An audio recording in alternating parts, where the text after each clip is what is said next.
Hello and welcome to Link Ahead, the City of Dublin podcast. Whoever said you can't come home again is, well, wrong.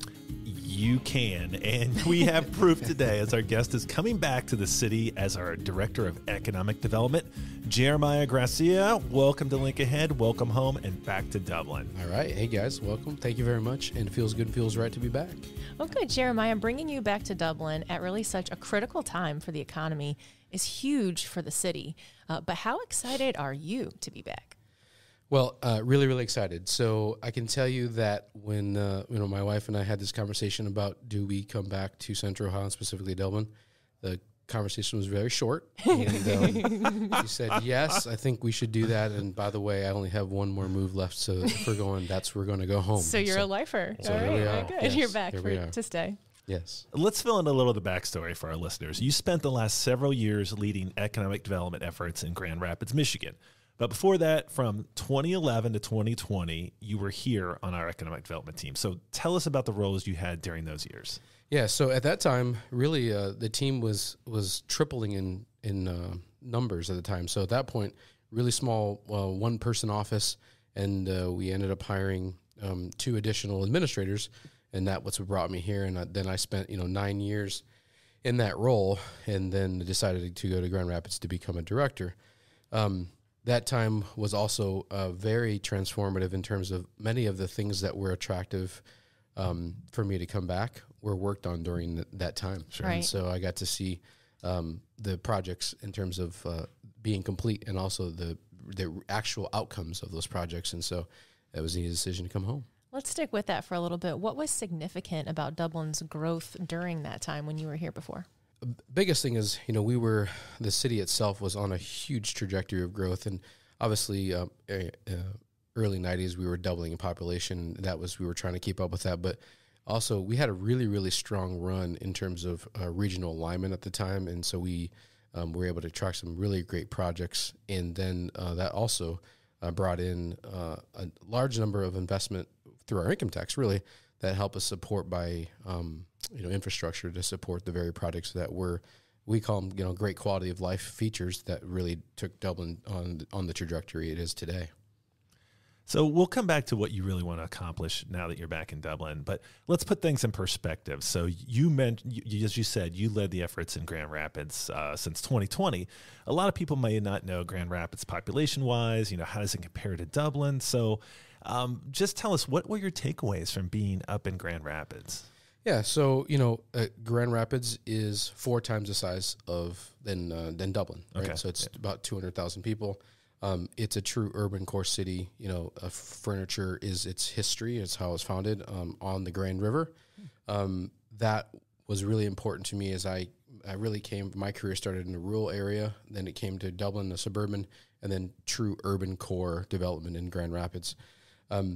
Very different processes and I would say community engagement processes there in Grand Rapids. Not that they were bad, they were just different. And so I got to really experience that. And frankly, got to experience doing urban core development where infrastructure is not necessarily new. It's really old age infrastructure. Things aren't necessary. And not every project's simple, but when you're doing in a downtown core, there's less space. Sure. The density is much higher. And frankly, the projects are just sometimes a bit more complicated. We're talking about development, and now that you're back here, Bridge Park has come to fruition. Emerald Parkway has a new hospital on the way. Redevelopment plans are starting at Metro Center. There's just a lot happening, as always, in Dublin. What have you noticed since coming back from just a visual point of view? The skyline is very different, right? And no matter where you're standing, and you get a different line of sight, and it's just sometimes you're hard to imagine, and you can look at the same building from a different vantage point, and you say, now which building is that? And you say, oh, that is the same building. Gosh, it looks different from over here. and even as I drive on 270 and look south and looking down Riverside, sometimes I have to orient myself and it's like, oh, yeah, that's Bridge Park, and this is the park, and this is right. But again, big thing on the skyline, but also more importantly, ISC is the infrastructure around the city is it's just different, right? University Boulevard did not exist when I left, right? And so that is very different. That was Shire Rings Road. Right. And then Post Road interchange is now changing for all reasons that are driving development. So all those things I see is the biggest difference for me in Dublin. Yeah, and going back to the visual cues, I'm thinking you left in 2020 right before the Dublin link opened, or were you here? So when I was here on the I was here on the date it was scheduled to be on March 13th, 2020. Right. Yeah. We all remember that And day. we had the trifecta of events planned. We did. We had Business Appreciation Day, the State of City, the Dublin Dublin St. link. Patrick's Day. It was all Yeah.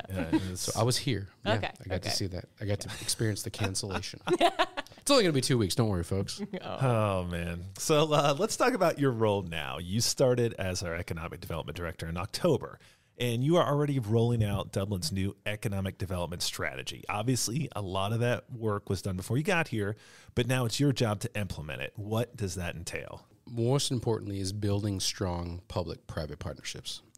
None of our success will happen without that. And if you look back at the success of any community, and specifically Dublin, it's true public-private partnership. We're blessed and fortunate to be able to have strong investments from a public side, but we really need to have the buy-in and support from the private sector to actually fully implement and execute those plans.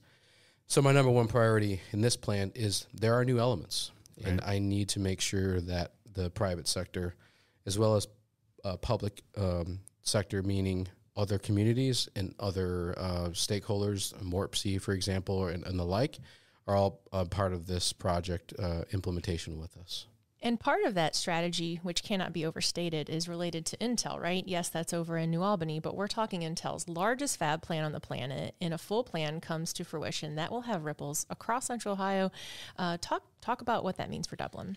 Yeah, so as I mentioned earlier, regionalism matters. And so obviously that is happening, maybe 30, 40 minutes to our east, but it truly has, as you mentioned, ripple effects, and we need to be aware of that and capture opportunities that are before us because of that project, and also realize what our focus areas are that we will and will not pursue related to a project of that scale. I think it's important for us to understand, and as you mentioned, the strategic plan. When you have a strategic plan, you have to make tough decisions and really stay on the path. And sometimes that means saying yes to certain things and no, and sometimes the no is really hard, but long term that no is going to pay off much better for you. I know you can't really get into specifics, but I'm curious about the timing on that. Are you already taking phone calls from supply chain, related businesses, or when do we expect that? Yeah, so I've already started those engagement with our regional partners in One Columbus and Jobs Ohio, and making it clear where we fit and what we're looking for in that strategy as it relates to the semiconductor industry. In fact, I ran into a close friend today when I was downtown in historic Dublin, and we talked about some of that as well. And he's actually the gentleman that actually helped lead that project to bring it to Central Ohio. And so I reconnected with him, who's also a Dublin resident. Nice. So really nice to reconnect with friends and just talk about that. But I also realize that not every one of those related projects will be right for us, but we need to understand exactly what we're looking for and set expectations up front for all interested parties, specifically development, real estate brokers, but they are calling. They are calling. I've had lunch meetings even as recent as today, and they were asking about that, and other folks asking questions about, can we have coffee, because we want to really understand what your plan is for the West Innovation District that will likely be the area of focus for the semiconductor industry. Sure, cities and towns compete for businesses, but economic development is largely a regional cooperative affair, right? So can you talk about relationships with our neighbors and other cities that help Dublin? I spend a lot of time, and our region does a good job of really bringing us all together on a regular basis to maintain and build relationships with each other.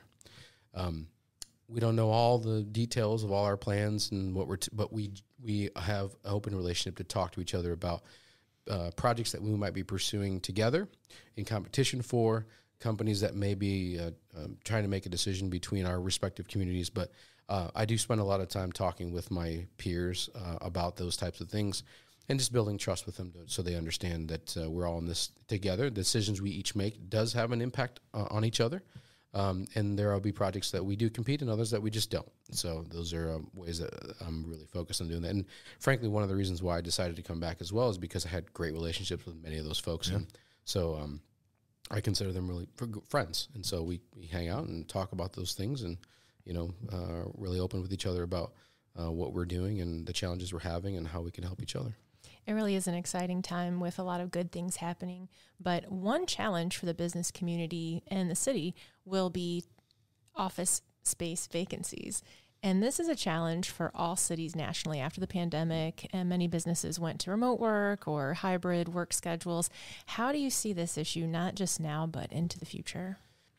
Nobody can say for certain what is going to happen, but we know it likely won't come back 100% to what it once was. Mm-hmm. But to what degree that's going to come back is really a function of both the amenities that are provided around those particular office buildings, and frankly, the impact of the flight from quantity of space to quality of space. Right.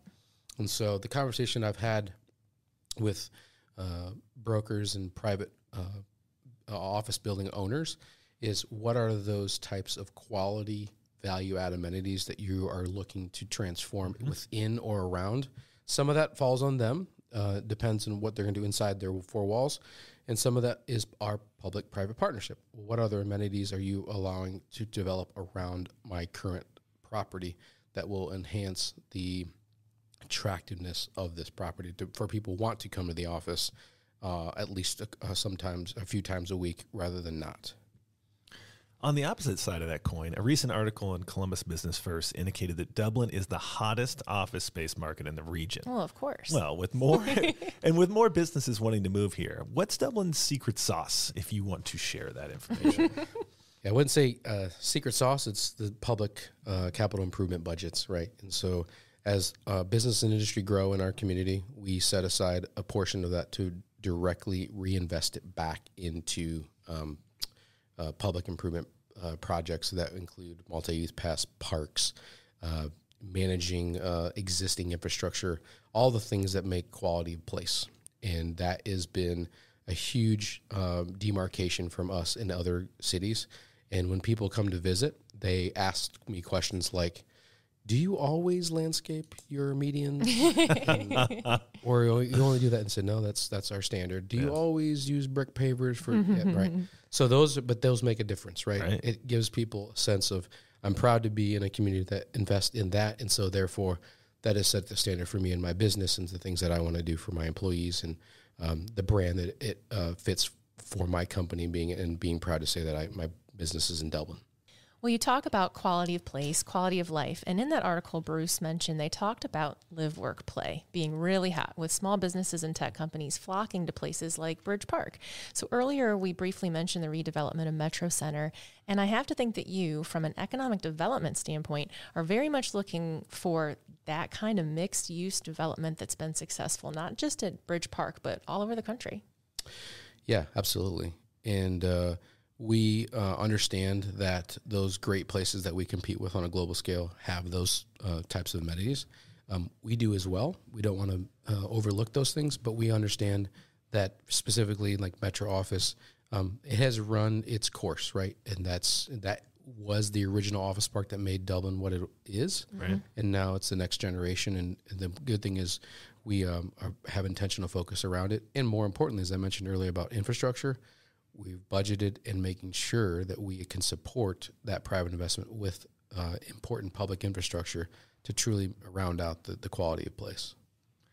Now, we are officially in the holiday shopping season, so I gotta talk about it. So talk about the importance of shopping local and how those dollars have a multiplier effect. You know, it's nothing better when you get to go into a local business and you know the owner or you've seen the owner at different places and you can say, hey, how was your kids? How was your holiday season going? You make that local connection. They understand what you're looking for, and you truly understand that you're supporting a local-owned business, and you can see the impact of that. Obviously, we have a lot of great civic and social organizations that also talk about that. I know our Historic Dublin Business Association is always working to do that. And then, you know, obviously we also have great signature events across the city, right? Yeah. The Christmas tree lighting and the like. That really brings people out and says, hey, while you're here, why don't you go grab a coffee? Why don't you buy something? Maybe come back. And it's also even for me personally, I always like to learn about those new businesses and now around that I can bring my own family to and say, hey, this is interesting. This is a really unique gift or a unique offering that you can buy right here in Dublin. And so we always enjoy shopping at those places too. Well, something that our listeners might not know is that the two of you actually meet up on the basketball court every Wednesday. Is that right? That is absolutely correct. That is correct, Lindsay. So I'm wondering, can anyone join for this? Is that a good place for you to do some deals from an economic development standpoint? It is open. We invite everyone to join us. And in fact, it is a good relief for me to talk and enjoy. Well, first of all, it's a great place for me to build camaraderie with other coworkers. Right. And I also invite other folks into it and learn about the city and meet other new city employees. Right. And Bruce is a great wingman, so he can help you. I'm more of a post player. Jeremiah's like a wing player right there. He's a postman. He's a tough man to guard in the post. All right. So Wednesdays, noon at the Dublin Community Recreation Center. That's right. Be there, be square. All right. We wrap every episode of Link Ahead with rapid fire questions. So let's hit it. Upon returning to Dublin in your new role, what was the first restaurant you wanted to eat at again? DVT, Dublin Village. It's like 10 to 1 oh my goodness. on people saying that. So To flip that, do you have a new one or new ones you want to try? New ones, man. Well, I did go to Cap City again. I've tried that before, but that was pretty amazing. But I do still need to go inside the new North Market. I have not gone inside. Absolutely. I have not been in Medway, so that's on my hit list. There you go. Okay, so you are a Bowling Green guy, but have to ask you, now that you've lived in that state up north for a few years, how were you treated by the Wolverines fans? To be honest with you, it's what you expect. It was in West Michigan. You get a strong mix of Sparty fans and Wolverine fans. It was a great conversation piece in my neighborhood because I proudly displayed a Block O every Saturday of football season, and everybody knew me as the guy from Ohio that had that. They'd say the ugly Block O, and I'd say, well, anyways, and we'd talk, but they treated me fine. I will say that in being in Grand Rapids, Michigan State University had more investment in our community, so I was always proud to sport a Sparty green if necessary. But I told them you would never, ever find me wearing maize and blue, ever. So glad to hear you say that. We talked about small businesses. If you didn't have to worry about paying the bills and can open any business and sell anything, what would you sell? Wow. To be honest with you, anything food related. Really? Yeah. Okay. Yeah. What kind of food? You know what? Really like tapas, I think. Ooh, I like tapas. I like tapas, and I just think if you do those well, like you have a good following, and people really they'll pay a premium for them. That's true. That is very true. Yeah. Okay, other than obviously Link Ahead, what is your favorite podcast? Link Ahead. So I've transitioned from more reading to short podcasts, right? And those 20, 30-minute ones, like this one. Like this one. And I really like At the Table with Patrick Lencioni. So really good 20-minute quick hits. They talk about some really important things. And I believe most importantly what he talks about is building trust. So as we look to implement strategic plan, you have to build trust with other departments and also with your teammates and your private investors. And so that's what I like most about that podcast. Wow. All right. So you're heading up on stage to sing your favorite karaoke song. What are you singing? Hang On Sloopy. Wow. Great answer. Wow. Absolutely great answer. I might have done that before. In Grand Rapids. Nope. Well, if we could get the rights to that song, I would have Scott just play us out with that. But it probably costs too much for our budget. Okay, last question. Earlier, we mentioned holiday shopping, so I want to know, have you bought a single gift yet? No. Hard no. No. I love the honesty. Yeah, I haven't either, so it's all good. Jeremiah, you set the record for the quickest new city hire to join the podcast, so congratulations. And again, welcome back. We're so excited to have you at the City of Dublin. Thanks for joining Link Ahead. Thanks a lot. And to our listeners, thank you as well for taking the time to connect with your city. Tune in next time as we continue to explore the many personalities and experiences that make Dublin a thriving place to live, work, and grow.